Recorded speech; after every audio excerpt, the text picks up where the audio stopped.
everybody, SonGoshuaku here, ready to review Dragon Ball DAIMA episode 13, titled Surprise.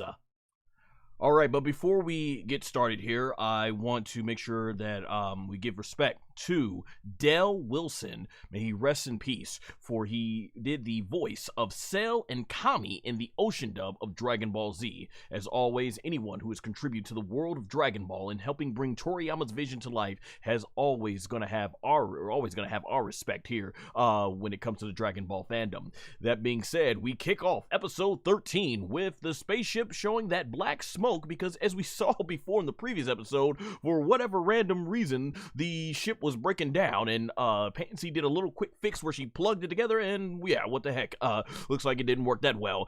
So you got Gomah here, and basically, yeah, he's like, man, they got the Dragon Ball from the Demon Realm too, and Degesu's basically like, yeah, they're coming over here to the first Demon Realm now. And as we saw towards the end of last week, when episode 12 ended, it was Gomah who went ahead and was saying, in that case. And now we get to find out what is that case being. So he asks Degesu, is the Zandamari, aka his military police of the Demon Realm, are they all pretty much here in the first Demon World? And then that's where he says, Degesu says, yeah, most of them. And from here, Degesu says, perfect, well, that's good. And then he makes the huge, which is going to be something apparently huge or might be forbidden, he says, disable Warp-sama in the dub known as Sir Warp. And Degesu is like, what?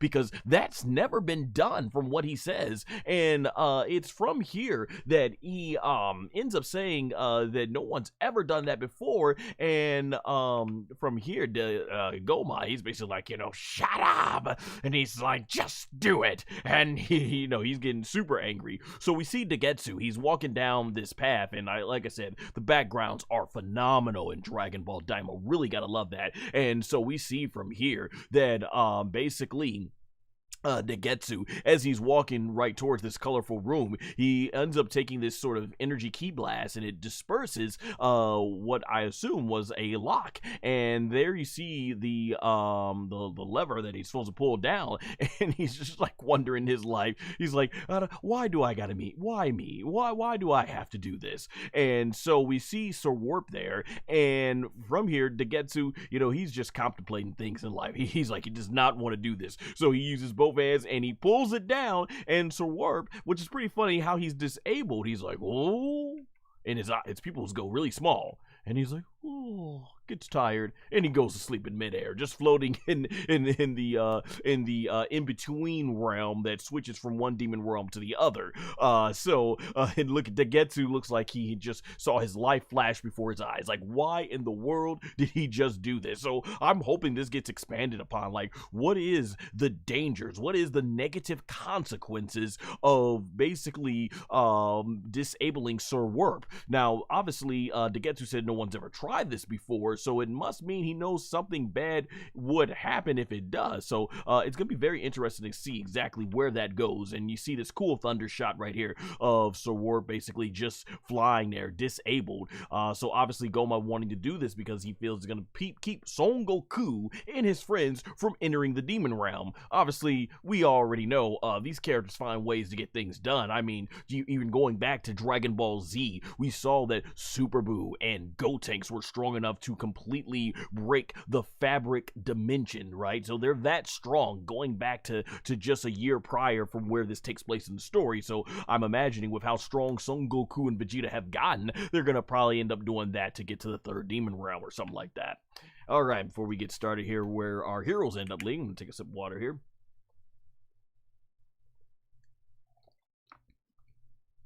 Alright, so, this machine, the ship, it just starts going down. I love how in Dragon Ball DAIMA, it has been one thing after another with these spaceships. Like, one thing, they cannot catch a break with these things.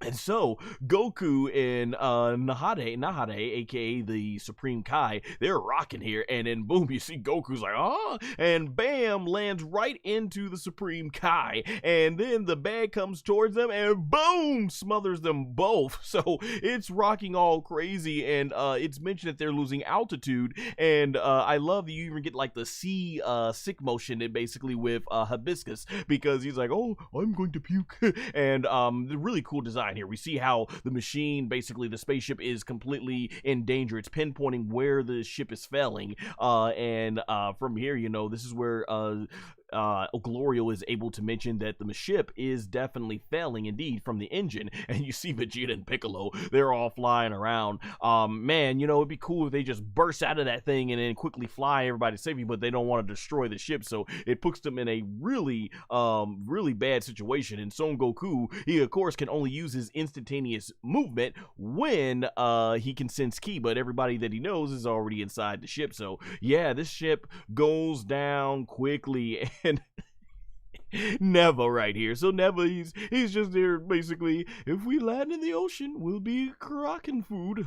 Karakins being obviously those sea creatures that we see that's found all over the demon realm, basically. And here's Pansy. She's saying, everybody, hold on. And so I love the animation here for the speed and everything, how quickly it goes down, and it ends up going through these clouds, and we start seeing that they're gonna land on this planet, and there you see like it's a forest area, and you can see Pansy, she is completely terrified, and boom, they land. Oh man, so you gotta give props to this Zandamari ship, man. The Zandamari ship is certainly well made to survive a crash like that, so I thought that's pretty cool to notice, and everything. Hibiscus looks like he's in smashed everybody, and he thought they were going to be dead.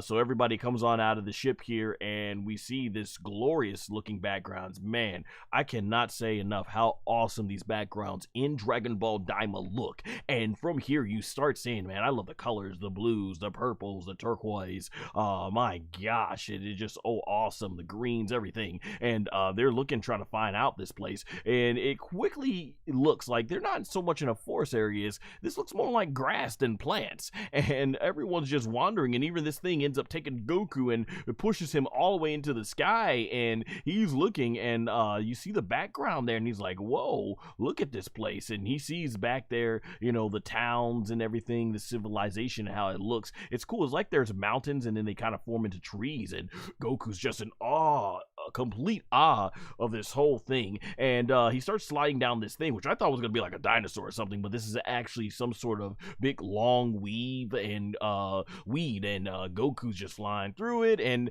I love the first perspective shot that we got there. That was really awesome to see, and he goes ahead and he lands on the ground here, and I love Goku's expression. Oh man, that was pretty cool. And so from here, what we end up getting is we see him looking off basically into the distance, and like I said, we're getting a lot of cool lights and everything. The place is looking really awesome, amazing background. I'm hoping that honestly this is a place that maybe gets added as a fighting battleground in Sparking Zero. I mean, it'd be cool to see this in the game. And from here, Pansy reveals that the Karakin ate all their tools, so there's not much to work with here, and this is where Bulma, aka Bulma, says, well, hey, I got this Hopa capsule, and talks about her dad invented it, and below it, you know, hits it on the ground, and there it is. It's a toolbox, and Pansy is amazing that they can shrink things down and make them portable, and so she grabs her she grabs her toolbar and everything and stuff like that, ready to go ahead and get to fixing it and stuff like that. Her wrench and stuff like that. I don't know why I just had a brain fart there for a second. And you know what? I should mention this too. How cool would it be to have that type of technology in our world? But I just feel like that's one of those things that's impossible. You can't take matter, a big giant giant house or dome and just compress it into something that's pocket size and then remake it back as big. Like, that's just not possible. You can't change matter like that, right? So, or break those atoms down and everything. So it'd be cool to have technology like that. But that's one of the things I always have thought has been very cool about the world of Dragon Ball. And then from there, we have our fighters, basically Vegeta making the Vegeta goes ahead and basically says, you know, well, we fighters just go ahead to the first demon realm. And from there, this is where Nahare, he mentions that mortals cannot pass through. And Vegeta's like, oh, I see. So, you know, obviously he realized they are stuck here. And then we get a shot of Neva, and he's like, this can't be. And he's like, we need to hurry and repair the plane and get out of here, because once again, my gosh, amazing background, man. This is just phenomenal, beautiful, because he says this is the planet of Mega, and the planet of Mega apparently is inhabited by giants named Megath, basically. And he mentions how it's the second most terrifying planet in the demon realm. And even he says that Gomah and his Zandamari are even afraid to approach here. And I really hope that this, because I've got some stuff to say about this episode. I really hope that this episode, this is going to play a larger role later on, so that way we can understand that this is meant for something, obviously, here, and not just, as many fans have been calling this episode, filler. So he mentions how seriously it is bad being on here, and Goku's like, no big deal, we'll just take care of it. And Glorio's got the right idea here, because he's like, regardless of which, we need to probably hurry. And so, and yes, that's the exact dialogue you see that they put in the subtitles. Pansy tells Hibiscus, come over here and be a stepping stool for me. Quite a way to word things there. And he's like, what? And so there he is. He has become the stepping stool, and he's like, it's hurting his pants. And then we get a cutaway here to the first demon realm. It looks like the palace of Dr. Arensu, and this is looking really cool. So Dr. Arensu, she sees that the Zandamari guys are all running and realize something must have happened, and she receives a phone call, and it's from Glorio, just letting her know that they've attained the second Dragon Ball. And from here, basically, making sure that it's understood, he's like, yeah, you don't hear Dr. Arensu's dialogue, you hear his dialogue. And he's like, yes, understood. And he's like, yes, I'll be careful of Gomah's activities and stuff. And then, you know, he hangs up, she hangs up, and there you can see Dr. Arensu basically just looking very devious. And I love this shot. The artwork, fantastic. I love this shot. Everything about it, like I said in the last episode when I was looking at the preview, I love Dr. Arensu's design. I love her character. Obviously, I think out of all the antagonists that have been introduced 13 episodes in, easily, Dr. Rensu has been the best antagonist in Dragon Ball DAIMA. And yeah, essentially, she has all 3 Dragon Balls. So, yeah, she certainly has outsmarted Gomah, because she's got Glorio working for her. So, very interesting how this progresses in the story. And we get a good shot of her lips, basically, as she's smiling, because, yeah, she's on cloud 9. And on top of that, she's got Majin Buu, who has proven to be very formidable by easily defeating Tamagami 1. So yeah, I'm definitely looking forward to seeing what more is to come with Dr. Arensu. And so back in the ship, we've got Pansy, and she's going ahead, and Bulma, aka Bulma, they're basically bonding. And I was waiting for this. I wanted to see how these two characters would bond, given that they're both technical geniuses. You know, as Bulma's asking, is she good with machines? And she's like, yeah, Pansy's like, yeah, she likes modifying and stuff and everything. So it's good that they have two technical geniuses that can work on this stuff here. And it's through here, this dialogue, that we learn that the machines are made of these glowing rocks called Majita, I think is how you say it. Basically like that. And from what Pansy said, it powers everything, and it's vital for staying in the air. So this is basically where Bulma's like, yeah, this type of stuff doesn't exist on Earth. And while they're doing this, they're both just standing on Hibiscus, who is struggling. The struggle is real for Hibiscus. And basically she wondered the amazing rocks must be valuable, and basically Pansy tells Bulma that they are, and basically on what she says here, according to the subs, but the top of the second demon world, so the bottom of the third demon world is all made of Majate. I'm probably butchering this name. I think it's Magite, Magilite, I think is how you say that. And then acid, they say the attic water seeps from the third demon world, which reacts and makes it continually shine like there's a sun. Depending on the water composition, the color changes too. Of course, she says this is the first time she's ever seen it in the sky. So I thought that was pretty good, and that's kind of actually the reason why I got the subtitle versions, because writing all this stuff down, trying to remember this and get this out in a quick timely fashion for these reviews week to week, I was like, let me try the subtitles versions, because then that way I could just read along with the subtitles instead of trying to remember what was being said here. And so therefore, from here, yeah, this was pretty funny. So Hibiscus says, I can't hold on, and as soon as he says that, they both just jump down and they free him. And so as Hibiscus walks away, this is where Pansy says that you can get all the Magilite you like, and that the Gomah controls and yeah, no, Bulma wants her, can you get it all the ones that you like? And she says no, the Gomah basically controls it, and we get Son Goku basically eating this fruit, just doesn't even care what consequences it might be to eat some fruit from another world. Goku just digs in.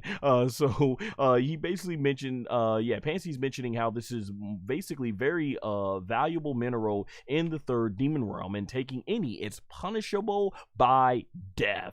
Yikes. But we've seen how cruel Gomah can be, so right, we can't be too surprised, especially going back to those early episodes of Dragon Ball DAIMA. And this is where Bulma, aka Bulma, says that she sees that she'll have to go ahead and get some of that. And basically Pansy says once they're done, she'll ask her dad, and says even if not, they're easy to steal from someone. So there you go. Pansy loves living on the fast life, given that she just said that stealing this is punishable by death, or just even having it.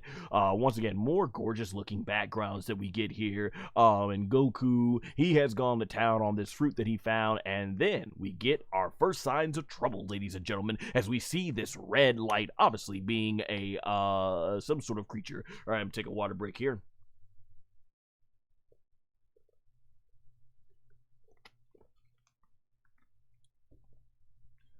All right, so as I mentioned, going back to like the black water mists from Dragon Ball Z's filler Garlic Jr. Saga, that's exactly what these creatures reminded me of. Is Son Goku's, he's basically chowing down and throwing this thing. Yeah, it looks like an apple, a giant-sized apple, which is definitely good for Goku's appetite. So he throws it over, and we see some teeth, some nose, some eyes, and there you see that face looking creepy as heck. Goku and Son Goku flying back.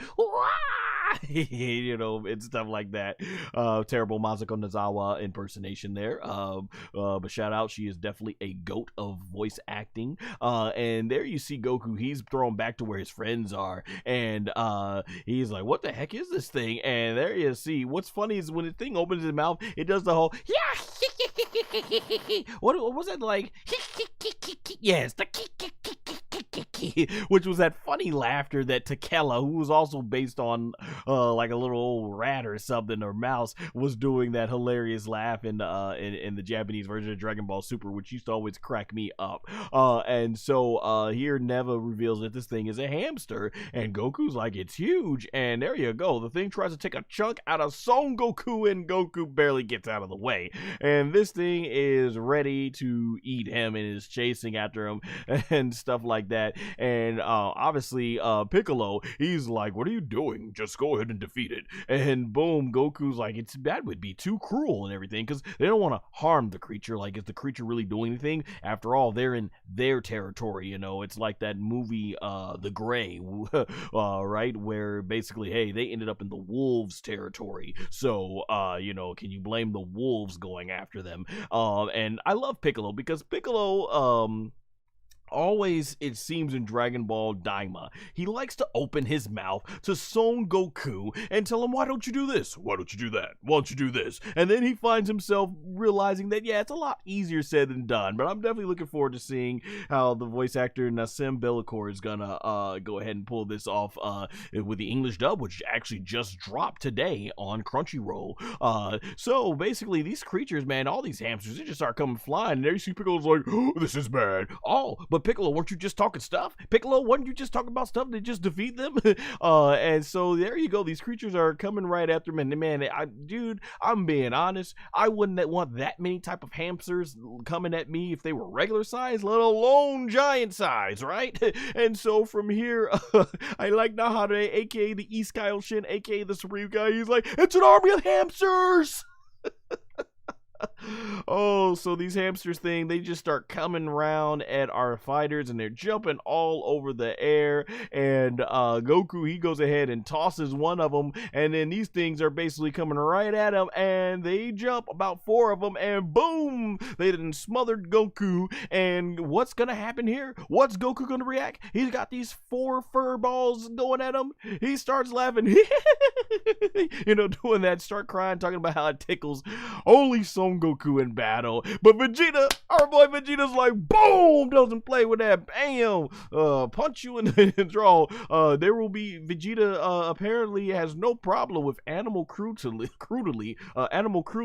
but hey, he's gonna have to, they gotta defend themselves, right? And boom, uppercut to that, and then Vegeta comes with this thing, boom, kick to the jaw there, send that thing flying, and then boom, Vegeta basically gets out of the way, and he's like, bam, punch in the face, kick in the gut, and then kicking this one over here. Vegeta does not have time for cute cuddly things. That's what we're seeing here. So Vegeta starts taking the ki blast, and he's just like, I'll blast you all to hell, and throws it out. He didn't say that, but obviously that's something that Vegeta would say. So he throws a ki blast, and then boom, knocks all these fur balls away.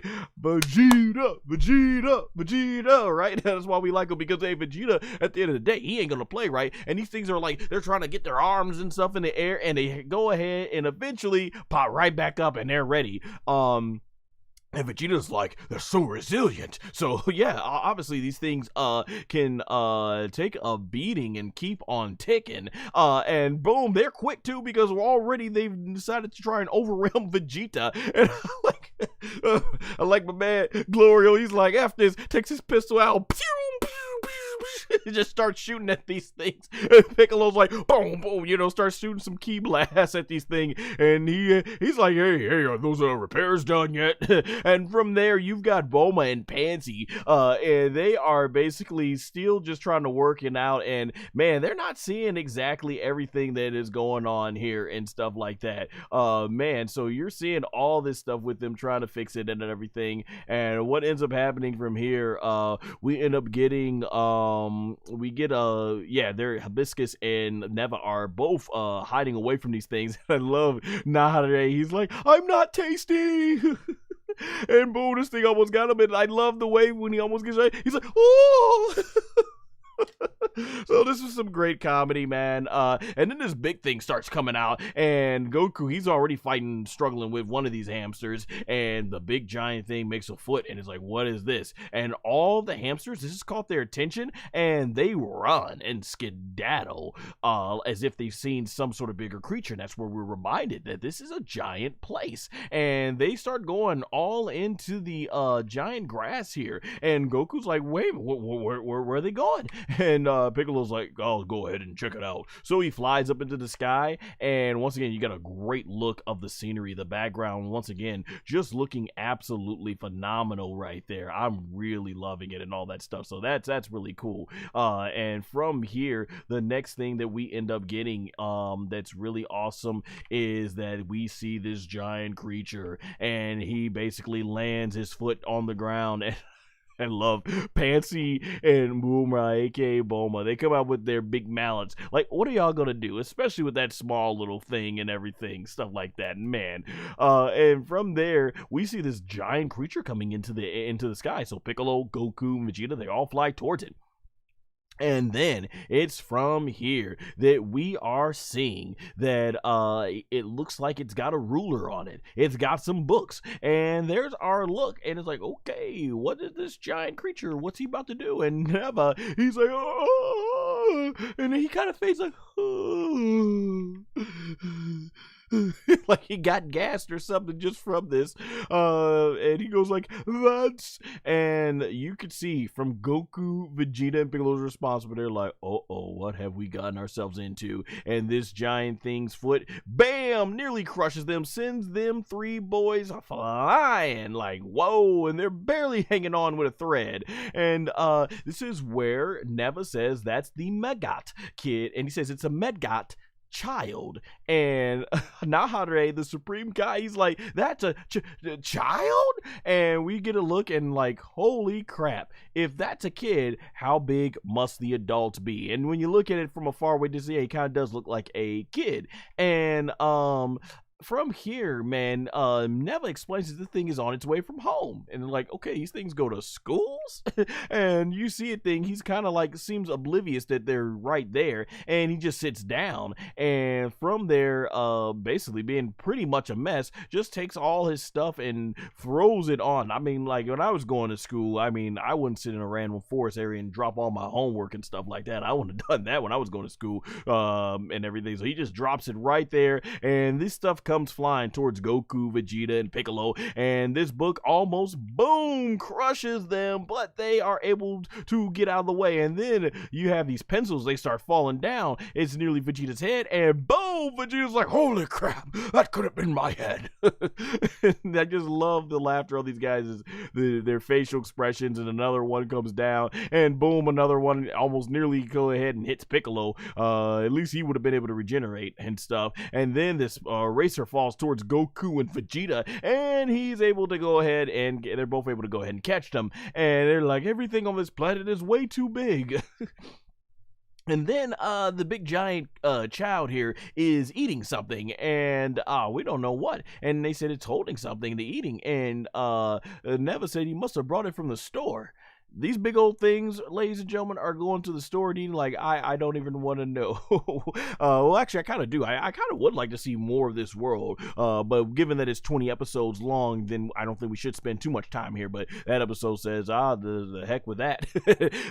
That being said, he apparently is eating fried Karakin, a fried Karakin tentacle. And they take it. They take the Karakins and they eat it like fried chicken and stuff. Them big old things that struggled so much was so much of a struggle for Goku and Vegeta. And Vegeta's like, they eat that monstrosity like that? Like, I need to know exactly how do these things, they go fishing for the Karakins? Like, how do they, I guess when you're that big, you can, but it's like, wow, they actually go ahead and grab those things and eat them. Like, okay. And then it has a little puppy, a giant puppy, and you see how everyone is afraid, and boom, oh, look at the speed lines, they are gone. And right here, I think is a good point to mention, is this little dog's looking here. This shot right here is obviously taken from Dragon Ball GT, and you see this next right here is the dog, basically the little puppy, Glorio's like, F this. He got his pistol out ready. He's ready. I love it, but it ain't gonna do jack squat against these things. And then you got Bulma and Panzy there. They basically nod each other like, yeah, we're gonna go ahead and with our screwdrivers and continue fixing the ship. And so they go back to work, and the puppy is basically, he's going around here and he's sniffing around. I love how the grass very much looks like Planet Namek, and from here Goku is trying to basically go ahead and sneak away, and then it sniffs one of these flowers, and it sneezes. Oh my gosh, you know, when you're around just regular people who just don't cover their mouth, you can already imagine how nasty it is with germs being able to spread within an 8-foot radius and all around a full 360. Like, imagine this is from a whole other realm. Like, who knows what their germs got? And Goku's like, ah, and he ends up going in front of it, and that puppy wastes no time trying to go ahead and bite Goku, who's already on the run from this thing. And once again, why are these struggling with these things because the puppy means no harm and everything. It's just trying to play. But obviously Goku doesn't want to kill it. And boom, there you go. You see this thing almost crushed Goku, and he's up here going ahead on trying to swing around on this piece of grass and maybe get to a safer distance as he flies into the sky. And once again, this thing is hot on its trail. This puppy is hot on Goku's trail, and Goku basically ends up going ahead and he flies past this rock, and the puppy goes head first into the rock. But these things are very resilient. As you can see, this thing completely shakes it all off, and we got another great eye shot, which I think we had like 16 or those, more or less 16 of those shots back in Dragon Ball DAIMA episode 12. And there you see right there, this thing is hot on Goku's trail, chasing and just jumping around him. And you see right here, basically with Goku flying away, and it's crushing, it's just going through the trees. And like I said, he takes that pistol out and he starts basically lining it up and shoots the blast, and it literally does nothing but nothing but sparkles. It just bounces right off the puppy, and the puppy comes flying after after Glorio, and Glorio is on the chase. He's on the chase, and boom, this puppy smacks him down. He's on the ground, and the puppy's going in for the kill, and boom, Vegeta comes in with an uppercut, a shuriken for you Street Fighter fans out there, right? And man, Vegeta sent that puppy flying. Like I say, Vegeta has no patience for these little furry animals, and Gloria's like, holy crap, that was it for me. And Vegeta, he does his best Rocky impression. Yo, Bulma, I did it! It's victory pose. And he looks back down at Glorio, and Glorio's like, hey, thanks, you saved me. And from here, the puppy's like, he just starts having fun and everything.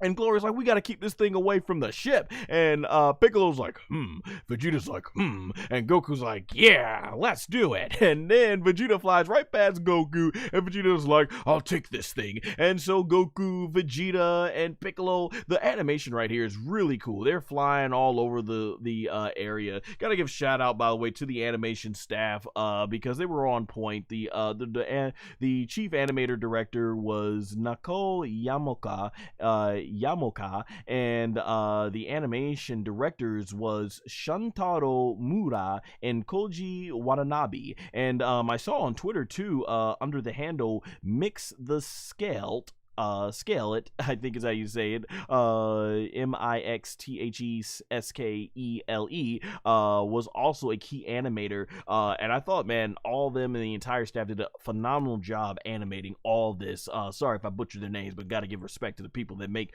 this stuff all possible. And so we get an awesome shot here of Piccolo lining up a big giant ki blast. He throws that thing. Vegeta takes his ki blast, and he basically, Vegeta's having no more patience. He's like, ah! Shoots this thing. Both ki blasts end up hitting the puppy, and boom, he just basically, the puppy thinks it tickles and starts laughing, and he's having fun thinking they're just playing with him. And Vegeta's like, you got to be kidding me. He's like, what? And so basically they're flying all over trying to keep the puppy distracted, and they're flying everywhere, and you can see the puppy's just having the time of its life and just doesn't know what to make. They are trying their best because they're trying not to kill the thing. And Son Goku, he ends up flying away into the fur, and I have no idea why on the outside the fur looks like this, but on the inside the fur looks like this, and it's glowing, and it's like, okay, whatever. And we see some more red eyes, like, okay, what's in there? And immediately when I saw this shot, I'm like, oh my gosh, they gotta deal with giant fleas. They're gonna deal with giant fleas now. And Goku's like, oh my gosh. And so the giant fleas, they come on after Son Goku. He flies so quickly out of that fur, but the giant fleas are already on him. They can jump like, holy crap. This episode should really put into perspective that if animals were giants, how screwed us humans would be. Could you imagine? We love our dogs and our cats, but imagine if they got fleas and they were that big. Holy crap, man. This world would just not be safe to live in at all. I mean, we have enough dangers to deal with out there in the world, let alone these things. Yikes. And so Goku, he's flying from these fleas. Now, why you don't want to destroy the fleas? Because we always look to kill those things off, right? We love our pets, but we want those fleas or whatever dead on them if they were to end up getting those, right? And Piccolo comes in kicking those fleas. He goes in and punches the fleas. and he's like, they're ticks, and he's punching them. Piccolo showing no mercy to these things, while Goku flies away, and he's punching these things. Boom, sends that thing flying, and bam, kicks that thing flying, and does the double X handle, bam, sends that thing flying, comes back with a back fist to this flea. Yeah, I don't know why they just kill these things. And then the puppy's tail comes back and comes with Goku, bam, punches, whacks him on the face, and then, ooh, really knocked Goku down, backwards, sends Goku flying, and Goku sent flying all the way in the distance. And then we see this green light, and what could it be? And it's coming from the ship, and from there, this completely attracts the puppy. The puppy starts going ahead and running towards the ship, and this is exactly what they don't need. And so Glorio and Vegeta are trying their best to use the ki blast to go ahead and take out this puppy, and the puppy basically just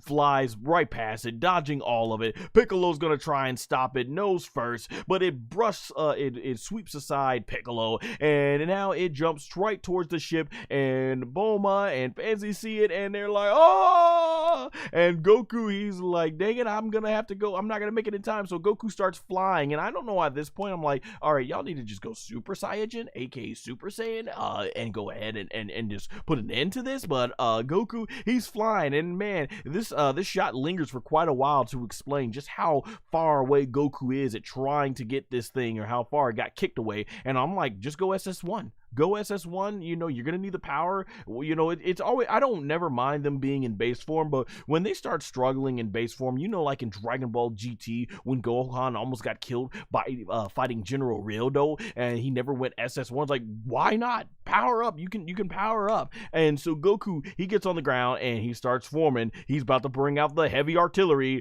the legendary Kamehameha wave, and Goku starts pulling that thing up. Kame. And then you see the puppy start flying, Hame, and then Goku goes, ha, and the Kamehameha shoots out, and boom, hits the puppy right in the jaw. And that one definitely looked like it hurt the puppy, because that puppy was like, and sends the thing flying far distance away, and they're like, Goku, and Goku basically in position. He's like, that was close, but we see the big storm, the dust cloud, and oh yeah, I don't think that giant child was not a fan of how Goku just did his puppy. I mean, honestly, any pet owner would do the same. And so it's done eating what's left of the fried Karakin, and very much just like us in the real world, don't eat chicken or turkey, and we get rid of the bones first, right? We get rid of the bones but eat the meat. It spits out like, you know, the little, the nail of the Karakin right at Goku, sending Goku flying away. And right here, you have the child, basically. And there you go. Bulma and Panzy are already, they said, this is it. Basically, we're finished with the repairs. Let's get in the ship and get the heck out of here. And Hibiscus thought he was about to turn into a fossil. And there you go. You know, it looks like Neva can't move that quick, but man, is he taking, he's coming with that cane. He's moving quickly. Like, let's get the F out of here. And so, you know, mostly everybody gets on the ship, and Vegeta's like, we'll keep them at a distance. So Piccolo and Vegeta start flying. You know, I always wanted to see Piccolo, Vegeta, and Goku team up in a six-way tag match or something. I never imagined it would be some giant child and a child's giant puppy that would have them team up and everything. But I guess it is what it is. And you can see how quick the shadow takes over them. So he basically ends up coming behind his puppy, and he grabs this branch and he starts poking at the ship, and they can feel it. And this is a great time to mention that clearly this episode is certainly based off of what I would say is the Dragon Ball GT episode. I know I have it here in my notes. Yes, this is based on episode 13 of Daima, is based off of Dragon Ball GT episode 6, where they were where that planet was it was there inhabited by giants on the planet, I think it was Manasu, aka Mamath. and there's a scene directly referenced from one of the giants poking at the spaceship that Toriyama drew as artwork for Dragon Ball GT. And yeah, some people might not know this yet. Toriyama actually did have some involvement with Dragon Ball, I should say it, Dragon Ball GT, as he did a lot of the character designs and some artwork for the series, and that's clearly what this episode was reminded. It did remind me of the giant episodes. I have to look that up though and put it in my notes because obviously, for obvious reasons, while I don't hate Dragon Ball GT, it's not my favorite either, obviously. So as a result, I don't spend that much time watching it when I do want to watch some Dragon Ball. And getting back to the episode here, Bulma's like, we're gonna get killed here, and basically Nahare's like, just take off already, just take off.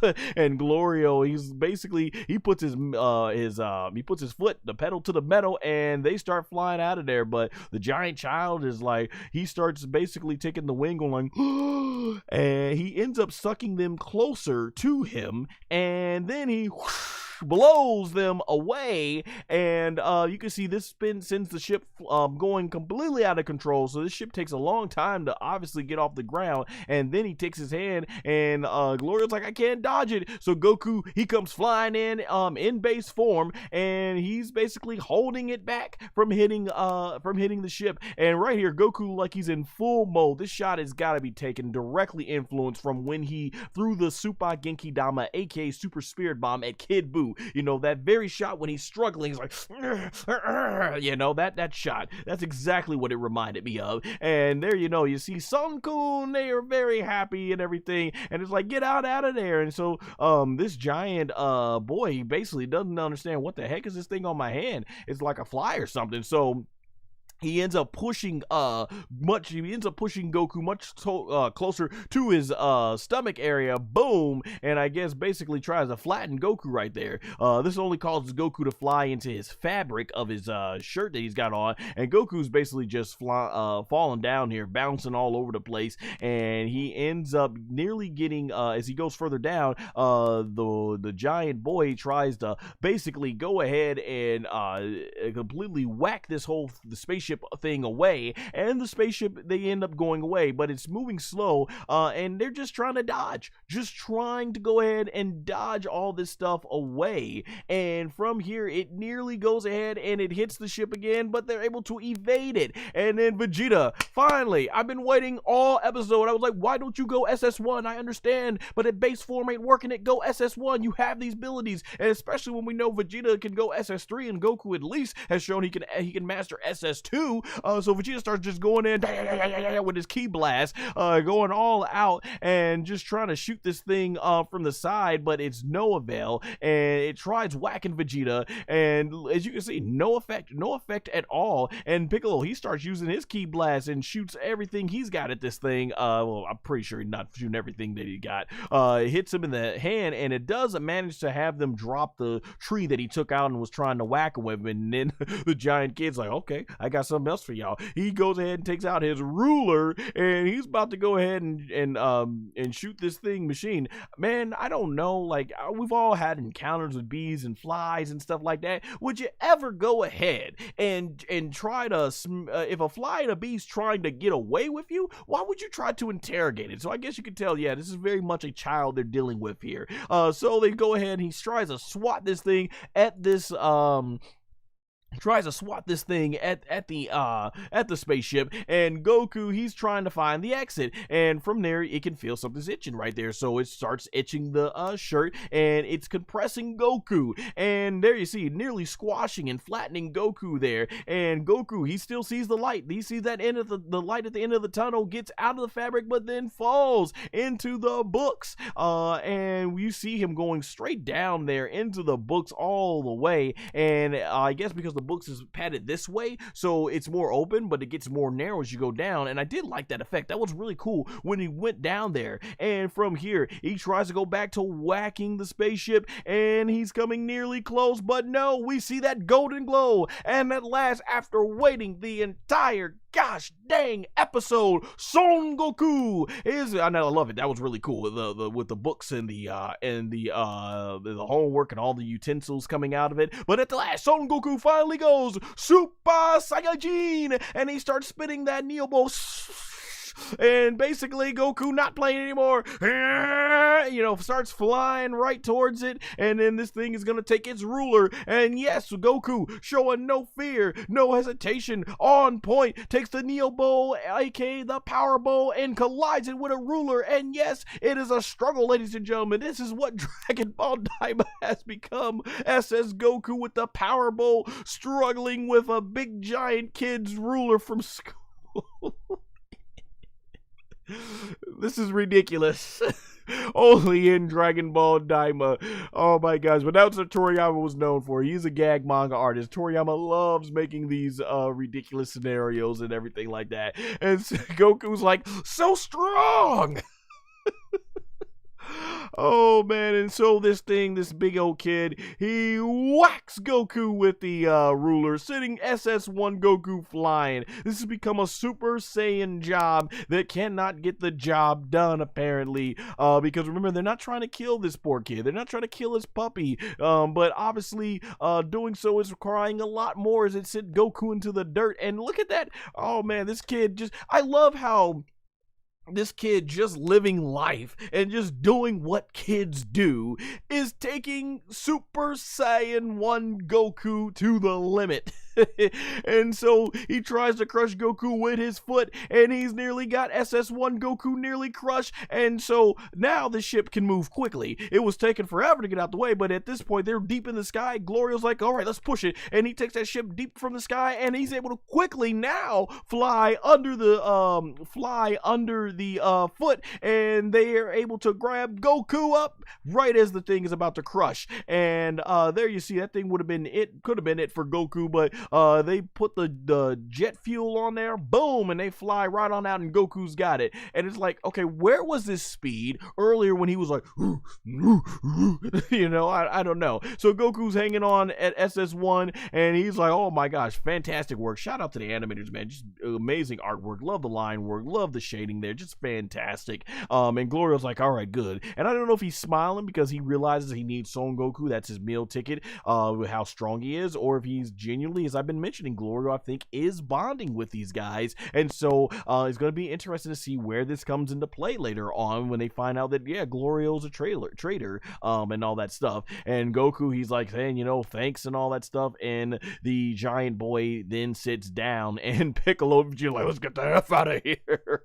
And so Goku at SS1, he flies towards, and you got the big boy and the dog, they're looking at them fly away, and they're finally back in the ship safely, and they're like, oh my gosh, they can't believe they just went through that experience. I mean, had they gone SS2 and SS3 and knocked these things out and called it a day, they wouldn't have had to maybe be on such a relief, but wow. And so basically, Neva here reveals that the adult Megas are even more terrifying.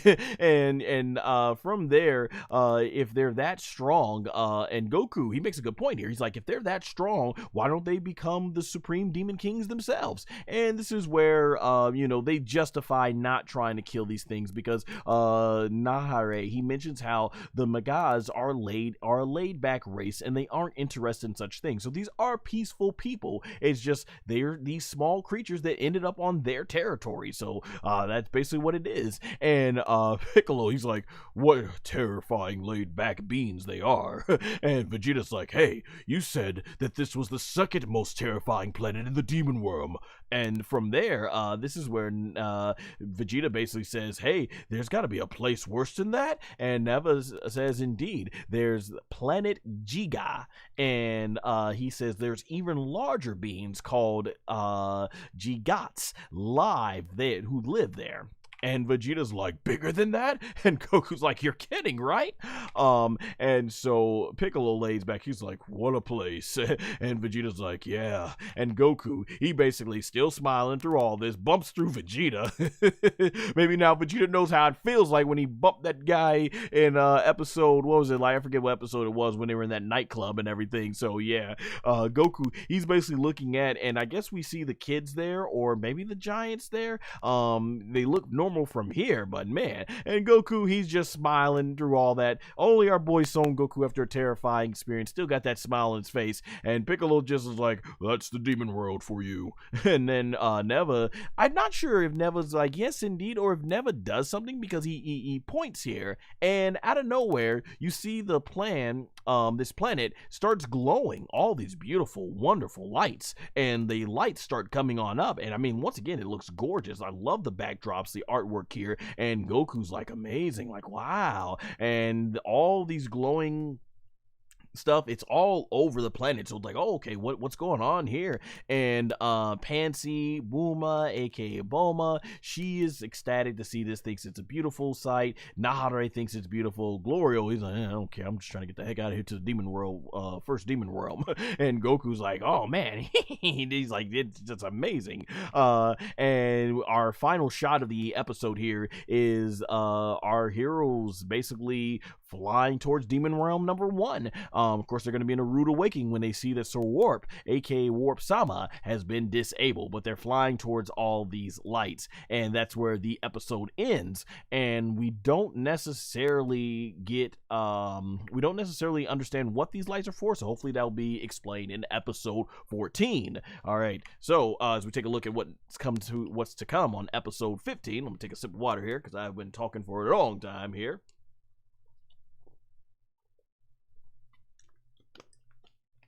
Alright, so episode 15 will be titled Taboo, and it looks like it's one of those Gendarmerie guys, aka military police for Gomah, and it looks like here... It looks like they're eating Pocky, I guess. That's what it kind of looks like they're eating Pocky. And there's some electricity going on here, and it looks like Son Goku got wrecked. He has been wrecked, and he's falling towards this light here, and I think that's where isn't that where they open up? I think they open up to go to the next demon realm, and so maybe I'm guessing what might happen here, because it's disabled, they get electrocuted, and that's what's happened to Goku, who falls, and or maybe that's the eye they're talking about. So it's gonna be interesting to see. And there you see Panzy, and she's like, Goku, you know, she sees him falling from there, and Goku is flying down to the ground. He is knocked out. So Taboo, we'll see exactly where this goes. Oh boy. Yeah, this episode overall, I liked it. It was fun. Like I said, I do like Dragon Ball GT. I just don't like it nowhere near as Dragon Ball or Z, and even to a lesser degree Super. I do respect that GT took some risks and did some stuff that was different, but overall the problem is GT, it's filled with so many great, I've said it many times on this channel, it's filled with so many great ideas, but very poor execution. And one of the things is the Black Star Dragon saga, aka the early portion of the Baby saga, was filled with a lot of episodes like this, and it didn't exactly light the world on fire. That's why they went with a more Dragon Ball Z approach to things when you start getting to Baby and GT. And yeah, I mean, I gotta be honest, while I enjoyed the episode, while it was funny, and I enjoyed the animation and all that stuff, and I did enjoy that sense of adventure that we are so accustomed to when it comes to Toriyama's work, I had to say, out of all 13 episodes so far, I thought this was the weakest episode of Dragon Ball. Even when I'm reviewing this episode here, I'm going all over the area, like, basically, you know, I'm recapping everything, and like I said, I'm having fun with it, but man, I didn't even feel like the sense of excitement and that some of the other episodes have gotten to me. And I think one of the things too, from a plot standpoint, every episode till now has, while it's done it, some have done it slower than others, but it's advanced the plot. It's given us some new lore, or it's given us some really cool action scenes. A lot of this kind of came down to, man, you know, these guys could have just went SS2 or SS3 and called it a day and knocked these things out. I want to believe, because I think this is only a 20 episode series, meaning we you know, we only got like 6 or 7, 14, 15, 16, 17, 18, 19, 20, it's like seven episodes left to go.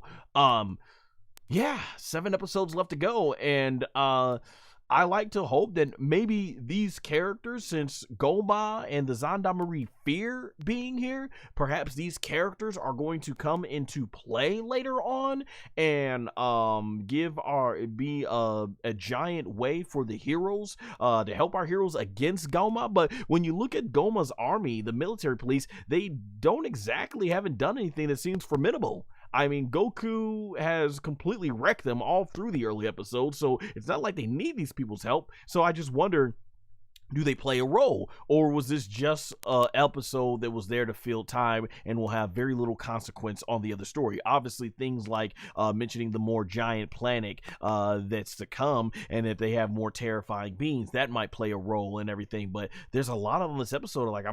I hope to think that okay, a lot of what we saw in this episode will play a much bigger role in the final showdown of Dragon Ball Daima. Because if Daima ends and we go back on this episode, it's gonna be like, yeah, that was kind of a waste of time, you know? There was no reason to do this. And it's cool to see them exploring the world. But yeah, with the episode count going down and getting toward the end, and us knowing that this is just like maybe a one and done series that's gonna just play in the super later, yeah, it's time to keep things moving. I thought we were on a pretty good pace because I'm like, oh, okay, we got 8 episodes to build to the big final battle and what's gonna go down. Because I really, in this episode, was looking forward to seeing what Gomah's plan was, and it was just, okay, we're gonna disable Swarp. I was like, oh, maybe Gomah had some sort of hidden warrior, hidden power. No, we didn't get none of that in there. And then, like I said, very little that moved the plot along together. So I will have to say this is the weakest episode of Dragon Ball Daima so far. All right, so next we're gonna get into something that I need to definitely talk about here. Alright, so being that it is January 10th, 2025, this marks the official release of the English dub of Dragon Ball Daima, Episode 1, now available on Crunchyroll, and I believe soon Netflix as well, if not already. And apparently how they're going to do this is they're going to be releasing each episode one by one weekly. Listen, I respect Toei Animation for animating Akira Toriyama's vision and giving us Dragon Ball, because let's be honest, a lot of us got into it probably through the anime and stuff like that, and went back and watched the manga, or maybe you did read the manga first and got into the anime. But either way, Toei Animation, they helped brought in Toriyama's vision, and for that I always say definitely support the official release. I respect Crunchyroll, you know, for, you know, they've taken over Funimation and giving us the dub for Dragon Ball, so allowing English speakers like myself to be able to enjoy Dragon Ball in our native tongue. That's awesome. So hey, support the official release. That being said, man, like, what in the heck went into this decision, I'm wondering, because I just don't, why in 2025 are we treating a Dragon Ball release like it's 1995? I understood doing this 25, 30 years ago, but it's 2025. Like, I don't understand why they don't send the digital file over to do simul. Like, I've seen other anime are getting the simul dub treatment. How come this didn't get the simul dub treatment? But here's another thing too, because I went to the theaters and I saw episodes 1, 2, and 3 in English. We know without a shadow of a doubt for the last several months, episodes 1 through 3 has been done. They released it in theaters. Yet, we get here and the episodes aren't even being released. They're going to be released weekly. So imagine you're one of the fans like myself that actually did go to see Dragon Ball Daima in theaters. You literally have to wait 3 more weeks now, right? You literally got to wait 3 more weeks for an episode for some new dub material, and I don't know why they're releasing it. I thought, okay, hopefully they'll release it all maybe through episodes 1 through 13, and then they'll get to it. So they're gonna take their time, meaning that Daima, if it's gonna end in the spring, this means the dub is gonna end up in about the summer and everything. So a very slow release. It's just like Dragon Ball Superhero. Despite the fact that in Japan it released early for 4K on the 4K disc, you had to wait a whole year here in America to get the 4K disc. And for fans like myself who still collect media in 4K to watch on my PlayStation 5 on my 4K TV, I want to be able to experience Dragon Ball and other stuff in the best quality. So that's why I still do collect physical media sometimes for 4K. Just no reason why it would take a whole year if it's already 4K. If it's already in 4K and the movie was already dubbed, is it really that tough to just send the 4K file over to America and then put the audio dub track? Like, does it take nearly a year? Does it take this long to put Daima out, especially when your first 3 episodes are already done? Like, yeah. So definitely disappointed. I wanted to be able to see Daima get close to maybe where they're on at least episode 12, and then we got episode 13, but it's gonna be another slow burn just like it was with Dragon Ball Super. But I'm definitely looking forward to seeing what's new to come once we get to episode 4 with Dragon Ball DAIMA, because as I mentioned in my review on this channel, I recommend checking it out. In terms of my review of the first 3 episodes, it is the greatest Dragon Ball dub, I think, since Dragon Ball Kai, and overall definitely one of the greatest English dubs of all time for what we've gotten in the series. So yeah, little rant about there, disappointed and everything. I'm still gonna watch it, still looking forward to it. I just wish with the technology being the way it is today in 2025, I just wish that we see Dragon Ball getting more closer release dates. Like, they were doing such a great job with the promotion, especially Dragon Ball Super Broly. Dragon Ball Super Broly got released only 1 month after it was released in Japan. Why, since Dragon Ball Superhero, are we getting things where, man, it's just basically taken that long to come about? I don't know why. So we're gonna go over now to the chat and see if there's anything going on here. So let's see. From the looks of it, nobody really joined the chat, but we did see some viewers, so I appreciate you all coming on in basically to watch online as well as on demand. That being said, I will be back for Dragon Ball DAIMA episode 14 review. In the meantime, make sure to check out my other Dragon Ball content there on the screen, and you can like, comment, share, and subscribe, and tell me what you thought about this episode, as well as make sure to follow me on my social media platforms, which are both in the description and pinned comment below.